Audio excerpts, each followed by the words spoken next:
Hello. Assalamu alaikum wa rahmatullahi ta'ala wa barakatuh. I hope you are enjoying the videos, and please, I want to hear from you.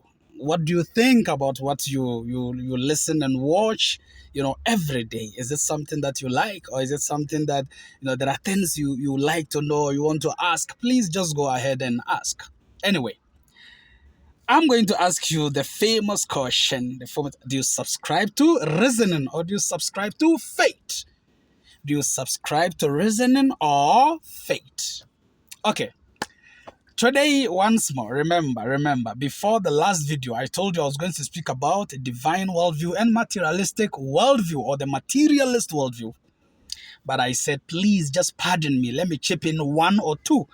So the last video I sent, which was video number 5, episode number 5, I didn't explain what divine and materialist worldview is.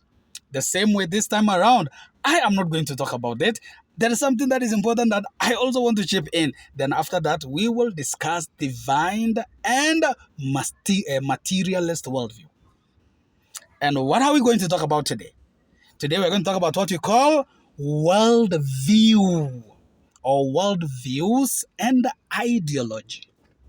Worldviews and ideology.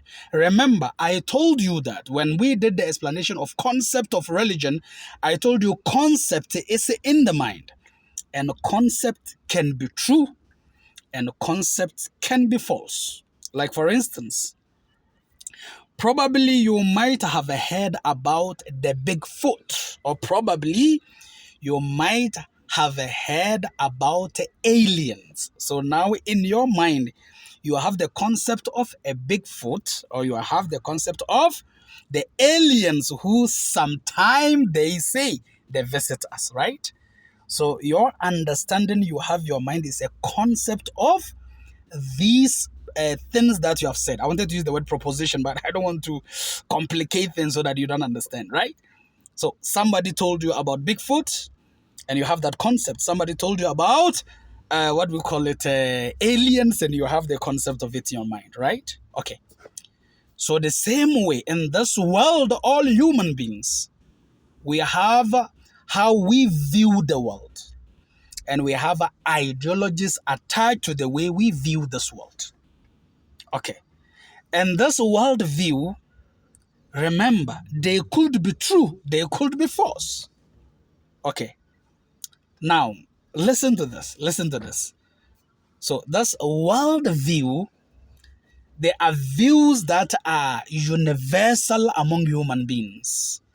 Sometimes for some group of people, and other times for all humanity, or the other time, other group of people as well. Let me give an example, right? Okay. In the worldview, there are people who believe that is their concept, that there is God who created this world, right? So that is their concept. And other people in their mind, they say, no. There is no God who created this universe.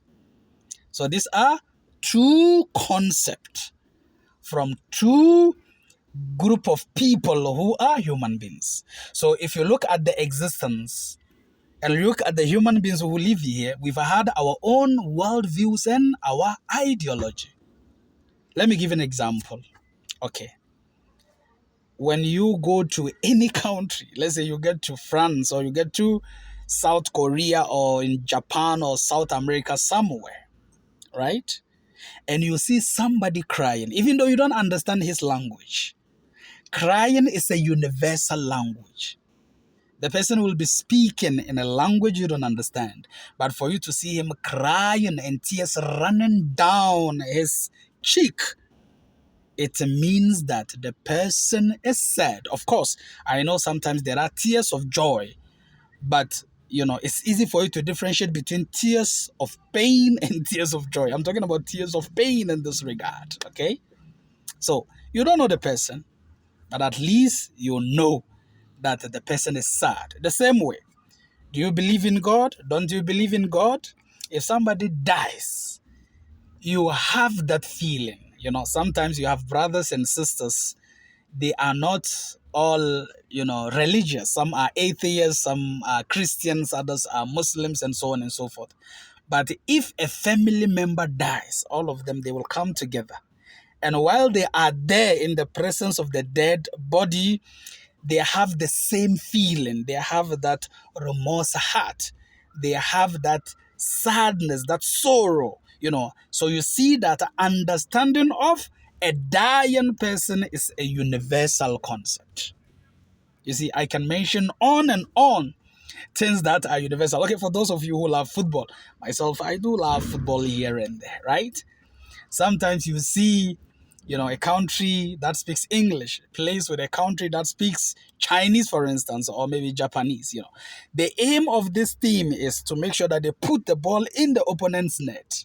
And once it goes in, whichever way you want to, make sound. You can shout to say go, you can say D, whichever way you want to say. The most important thing is the ball penetrating into the net is a universal language for those who understand football. Right. So, worldviews and ideologies, there are so many of them. But remember, I told you we are in the month of Ramadan, and I want you to come with me to think. And to think about religion, to think about why do we do what we do. So I want to limit myself to religion. Okay. So the same way when you come to religion, there are universal concepts, right? There are people who believe that God exists. So they have that concept in the mind. So we want to, think about it to see, is it true that God exists? Or there are those who said God doesn't exist. Okay? And they have that concept in their mind also. Just having the concept, as I told you, doesn't mean what you have in your mind is true. It has to reflect the reality so that we can say it is true or it is false. So if you come to worldviews and ideologies, we have different worldviews and ideologies. Some of those worldviews are universal and they are true. And some of them are not universal and they are false. Okay? Some of them are universal, like the issue of crying, the issue of somebody dying. These are universal principles that they are true. Everybody knows them.